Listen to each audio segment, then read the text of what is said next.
kënaqemi se morëm 3 pikë. Vinim nga 2 javë të mirë. Sot na vënë me patjetër të fitore.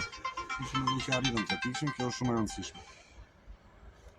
Ndërkohë një 3 pikësh që përpos që mban vendin e parë, keni ruani dhe ritmin dhe jeni shkëputur disi. E keni objektiv deri në fund shpallën kampion, është patjetër ky objektivi i parë apo? Jo, patjetër, ne objektivi është që të dalim në Super League, por duke dalë në Super League, por duke qenë pse jo, kemi dhe kampionët e kategorisë parë. Gjoka, është situash kjo pikërisht vini pas 2 humbjeve radhazi me Pogradeci në Pogradec dhe në Korç, më falni, dhe pikërisht ndeshjen e javës kaluar që humbët me Laçin në Laç. Por 2 humbje sa rrisin moralin. Domethënë kjo fitore domethënë pjesa e kësaj, sot pas 2 humbjeve radhazi. Edhe humbjet që bëm, unë mendoj që skuadra mund të prodhon goxha. Humbja ndaj Pogradecit që humbja së fundit me një supergol të skuadrës së të Pogradecit.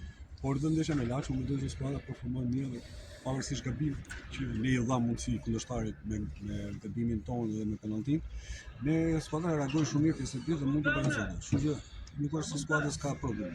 Jemi të kënaqur sepse ne duhet të marrim të ritëm, duhet të japim sa më të qetë dhe sa më të shkëputur kundërshtarit. Por sigurisht që ky kampionat është kampionat specifik dhe shumë i vështirë. Vazhdoni të besoni skemës së njëjtë, do të thënë është parë që nga fillimi 4-3-3.